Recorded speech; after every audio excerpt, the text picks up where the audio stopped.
বিচার ও সংস্কার ছাড়া জনগণ নির্বাচন মেনে নেবে না বলে হুঁশিয়ারি দিয়েছেন জাতীয় নাগরিক পার্টি এনসিপির আহ্বায়ক নাহিদ ইসলাম। জুলাই পদযাত্রার 11তম দিনে যশোর 0 পয়েন্ট এলাকায় পথসভায় তিনি কথা বলেন। এ সময় দ্রুত জুলাই সনদ ঘোষণা ও নিরপেক্ষ নির্বাচন কমিশন গঠনের দাবি জানান এনসিপির আরেক নেতা হাসনাত আব্দুল্লাহ। এ সময় জুলাই আন্দোলনে হতাহতদের পরিবারের পাশে থাকার আশ্বাস দেন এনসিপি নেতারা। যশোর প্রতিনিধি তামান্না ফারজানার পাঠানো তথ্য ছবিতে তরিক ইসলামের রিপোর্ট। দেশ গড়তে জুলাই পদযাত্রার 11তম দিনে জুমার নামাজ শেষে যশোর রেল রোড মডেল মসজিদের সামনে থেকে শুরু হয় পদযাত্রা। পরে শহরের চারখাম্বার মোড়ে স্থানীয় একটি হোটেলে জুলাই গণহত্যায় আহত ও নিহতদের পরিবারের সাথে মতবিনিময় করেন এনসিপির কেন্দ্রীয় নেতারা। এ সময় তুলে ধরেন তাদের নানা সমস্যার কথা। পরে যশোরের জজকোর্ট মোড়ে পথসভায় কথা বলেন এনসিপি নেতারা। জুলাইয়ের চেতনা ধারণ করে সকল ষড়যন্ত্রের বিরুদ্ধে রাজপথে থাকার ঘোষণা দেন তারা। একটা পক্ষ পালিয়েছে ভারতে, আরেকটা পক্ষ পালিয়েছে লন্ডনে। সুতরাং যারা ফেসিবাদ বিরোধী রাজনৈতিক দলে যারা আছেন, আপনারা গুসা করেন না। চাঁদাবাজ যদি আপনারা না হন, আপনাদের গায়ে তো লাগার কথা না। 24-এর আকাঙ্ক্ষা আমরা ভুলিনি, আমরা ভুলতে দিব না।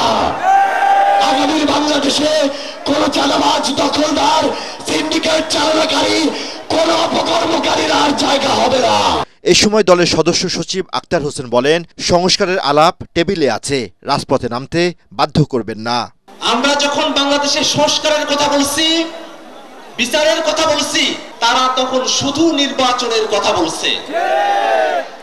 বাংলাদেশে যদি আগের হাসিনার সিস্টেমই থাকে, হাসিনার সংবিধানই থাকে, হাসিনার বিচার বিভাগই থাকে, হাসিনার প্রশাসনই থাকে, তাহলে আমাদের নতুন করে বাংলাদেশ গড়ার যে স্বপ্ন, সেই স্বপ্ন কি বাস্তবায়ন হবে? আর দলের আহ্বায়ক নাহিদ ইসলাম বলেন, সংস্কার ছাড়া যারা নির্বাচনের পরিকল্পনা করছে, তারাই নির্বাচনকে পেছানোর ষড়যন্ত্র করছে। আপনারা ভয় পাবেন না কোনো চাঁদাবাজকে, ভয় পাবেন না কোনো দুর্নীতিবাজকে, ভয় পাবেন না কোনো দখলদারকে। একটি রাজনৈতিক দল তাদের লক্ষ লক্ষ কোটি কোটি মানুষের কথা আমাদের বলে, এই কোটি কোটি মানুষের দল নাকি তাদের? এই কোটি কোটি মানুষ, লক্ষ লক্ষ মানুষ আমাদেরকে দেখায়েন না। আমরা ফ্যাসিবাদের আমলে দেখেছি কার কত মানুষ ছিল, মানুষের হিসাব আমাদেরকে দেখায়েন না। যদি নৈতিকতার সাথে থাকেন, যদি ইনসাফের সাথে থাকেন, একজন মানুষ 1 লক্ষ মানুষের থেকেও শক্তিশালী হয়। যশোরের পর সন্ধ্যায় খুলনার দুটি স্থানে পথসভা এবং চিত্রালী বাজার থেকে দৌলতপুর মোড় পর্যন্ত গণসংযোগ ও পদযাত্রা করে জুলাই গণ অভ্যুত্থানে নেতৃত্ব দেয়া এই দলটি। তরিক ইসলাম, এটিএন বাংলা, ঢাকা।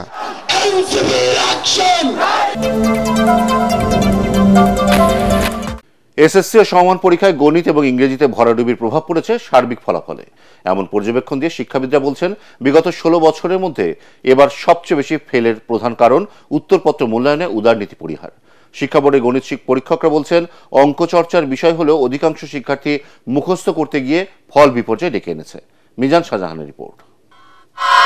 এবারের এসএসসি ও সমমানের পরীক্ষায় অংশ নেয়া 19 লাখ পরীক্ষার্থীর মধ্যে ফেল করেছে 6 লাখ, অর্থাৎ শিক্ষা জীবনের প্রথম পাবলিক পরীক্ষায় ঝরে পড়ল মোট পরীক্ষার্থীর 1/3।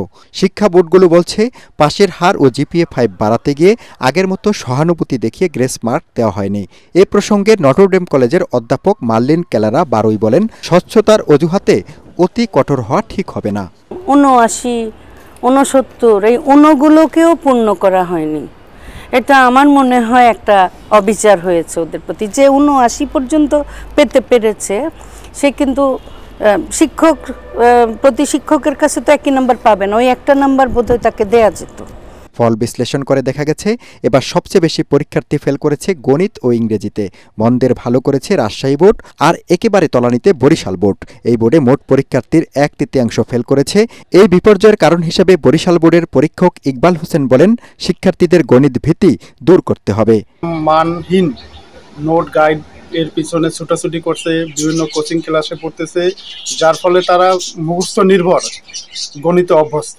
মূলত গণিত মুখস্থ নির্ভর না, গণিত হচ্ছে চর্চার বিষয়। এবার সারা দেশে বিজ্ঞান বিভাগে পাশ করেছে 85.68% পরীক্ষার্থী, ব্যবসায় শিক্ষায় 66.32%, আর মানবিকের অবস্থা ভয়াবহ, পাশ করেছে মাত্র 53.87%। শহর গ্রামের বৈষম্য দূর হয়নি। ঢাকা বোর্ডে মহানগরের শিক্ষা প্রতিষ্ঠানে 80%-এর বেশি শিক্ষার্থী পাশ করলেও একই বোর্ডের আওতাধীন টাঙ্গাইলে এই হার 63%। জিপিএ 5 পাওয়া সবাই সেরা কলেজে চান্স পাবে না মনে করিয়ে দিয়ে এই শিক্ষক বলেন, যেখানে ভর্তির সুযোগ হবে সেখান থেকেই নিজেকে তৈরি করতে হবে।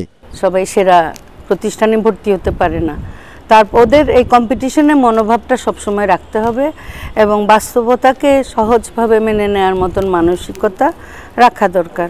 এবার পরীক্ষায় অংশ নেয়া 30,088টি শিক্ষা প্রতিষ্ঠানের মধ্যে 134টিতে একজনও পাশ করেনি। এর কারণ বের করার পাশাপাশি অকৃতকার্যদের হতাশ না হয়ে নতুন করে পরীক্ষার প্রস্তুতি নেওয়ার পরামর্শ দিয়েছেন এই শিক্ষক।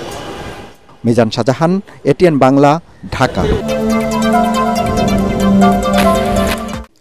জুলাই অভ্যুত্থানে আহত ও শহীদদের দলীয়করণ না করার আহ্বান জানিয়েছেন দৈনিক আমার দেশ পত্রিকার সম্পাদক মাহমুদুর রহমান। গণহত্যার নির্দেশদাতা শেখ হাসিনাকে ফেরত দিতে ভারত সরকারের প্রতি আহ্বান জানান তিনি। সন্ধ্যায় বাংলাদেশ চীন মৈত্রী সম্মেলন কেন্দ্রে জামায়াত ইসলামী ঢাকা মহানগর উত্তরের উদ্যোগে জুলাই বিপ্লবের শহীদ পরিবারের সদস্য, পঙ্গুত্ব বরণকারী ও আহতদের নিয়ে মতবিনিময় সভায় তিনি এসব কথা বলেন। এ সময় সভাপতির বক্তব্যে ঢাকা মহানগর উত্তর জামায়াতের আমির মোহাম্মদ সেলিম উদ্দিন বলেন, জুলাই আন্দোলনকে যেসব রাজনৈতিক দল অবমূল্যায়ন করবে তাদের অবস্থাও ফ্যাসিস্টদের মতো হবে। জুলাই অভ্যুত্থানে হতাহতদের পরিবারের সুরক্ষায় আইন করতে সরকারের প্রতি আহ্বানও জানান তিনি। শেখ হাসিনা যে নিজে নির্দেশ দিয়েছিল হত্যাকাণ্ড চালানোর জন্য, সেটা আন্তর্জাতিক মিডিয়ায় প্রমাণিত হয়েছে, আপনারা সকলেই এটা জানেন। কাজেই শেখ হাসিনার বিচারে আর কোনো বাধা থাকার কথা নয়, কারণ যখন আন্তর্জাতিকভাবে প্রমাণিত যে জুলাইয়ে যে গণহত্যা চালানো হয়েছিল, সেই গণহত্যার নির্দেশদাতা ছিলেন স্বয়ং শেখ হাসিনা। ৭১কে আমরা স্যালুট জানাই, ৭১-এর শহীদদেরকে আমরা মর্যাদা দেই, ৭১-এর বীর সেনানীদেরকে আমরা সমীহ করি, শ্রদ্ধা করি। ২৪কে যারা টিজ করবে, আন্ডারমাইন্ড করবে, ২৪-এর দিকে যারা আঙ্গুল উঠাবে, তাদের পরিণতি ফ্যাসিবাদীদের পরিণতিতে পরিণত হবে।